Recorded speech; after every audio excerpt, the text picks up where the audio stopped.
भाग्यशाली गुरुमुख सज्जन मंडली, अपने सन्मुख विराजमान श्री श्री 108 श्री परमहंस महान विभूतियों के एवं हाजिर हजूर श्री श्री 108 श्री सद्गुरु दाता दयाल महाराज जी के परम पावन पवित्र श्री दर्शनों को अपने हृदय मंदिर में बसाते हुए प्रेम सहित मिलकर बोलो जयकारा। राज की जय। गुरुमुखो, इस संसार में प्रेम एक ऐसा तत्व है जिस शक्ति के सहारे यह जीवन गतिमान है। वही प्रेम जब भक्त के हृदय में भक्ति का रूप बन जाता है तो उस भक्त के जीवन को आनंदमय बना देता है। रामायण में प्रसंग आता है, जब भरत जी वन में श्री राम जी को वापस लाने के लिए जाते हैं तो वह अपने मन में यह विचार रखते हैं कि मैंने अपने प्रभु को वन की परेशानियों से दूर करना है। वह श्री राम जी के चरणों में प्रस्तुत होते हैं और विनती करते हैं कि हे प्रभु, मुझसे जो अपराध हुआ है उसकी मुझे क्षमा याचना दें। आप हमारे प्रभु हैं, हम आपके दास हैं। आप हम पर कृपा करें और अपने राज्य पे आसीन हो। श्री राम फरमाते हैं कि हे भरत, तुम तो दिव्य आत्मा हो, तुमसे कोई गुनाह कैसे हो सकता है। यह तो हमारे पिताजी की आज्ञा है कि हमने 14 वर्ष वनवास में रहना है। जब आपस में दोनों का कोई निर्णय नहीं हो पाता तो श्री राम जी ऋषि वशिष्ठ जी से विनय करते हैं कि हे ऋषिवर, मुझे इस धर्म संकट से दूर करें। ऋषि वशिष्ठ जी भी भरत जी की भक्ति में प्रेम अश्रु धारा को नहीं देख पाते और वह निर्णय नहीं दे पाते। वह राजा जनक जी से विनय करते हैं कि हे राजन, आप राजा भी हैं, ऋषि भी हैं और इस परिवार के बड़े हैं, आप ही इनका निर्णय दें।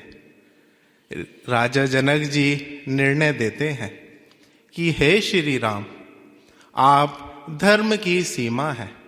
धर्म ही वह शक्ति है जिसके सहारे यह पृथ्वी स्थिर है।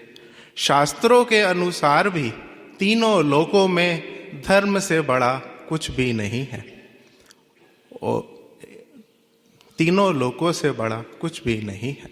और भरत जी के लिए कहते हैं कि हे भरत, आप प्रेम की परिसीमा है।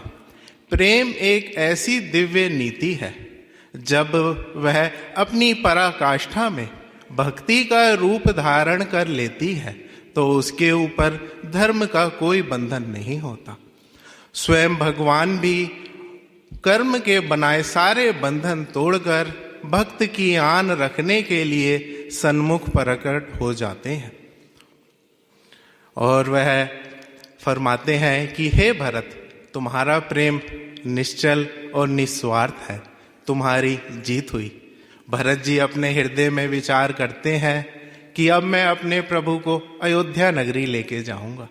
तब राजा जनक जी फरमाते हैं कि हे भरत, तुम्हारी जीत तुम्हारे निस्वार्थ प्रेम में है। और जब प्रेम निस्वार्थ होता है तो कोई मांग नहीं रखता। इसलिए हे भरत, तुम अपने प्रभु के आगे उनके चरणों में नतमस्तक हो और उन्हीं से पूछो कि उनकी प्रसन्नता किसमें है। भरत जी ऐसा ही करते हैं और अपनी प्रेमा भक्ति को पूर्ण करते हैं। तो गुरुमुखो, हर सेवक के दिल में ये भाव होता है कि वह ऊंचे से ऊंचा भाव रखता है कि अपने सतगुरु के प्रति सारे भावों को समर्पित कर दे, चाहे उसका भाव कुछ भी हो। उसको तो केवल सतगुरु की आज्ञा में रहने की जरूरत है। जो सतगुरु की आज्ञा में रहता है उसका जन्म सफल होता है। ऐसे सेवक के लिए प्रभु फरमाते हैं, पुनि पुनि सत्य कहूँ तोहे पाही, मोह सेवक सम प्रिय को नाही। ऐसे सेवक से और प्रभु को कोई प्रिय नहीं होता। ऐसे सेवक को प्रभु अपने हृदय में स्थान देते हैं।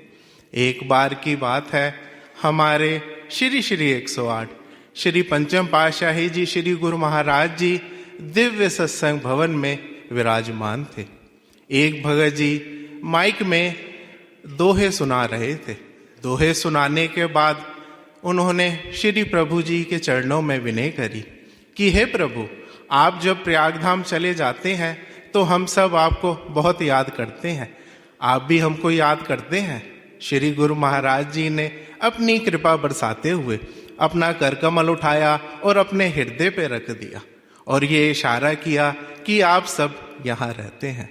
तो गुरुमुखो, हम सब कितने भाग्यशाली हैं कि परमात्मा के साकार स्वरूप श्री परमहंस अवतार सद्गुरु दाता दयाल जी ने हमें अपने चरणों में स्थान दिया है।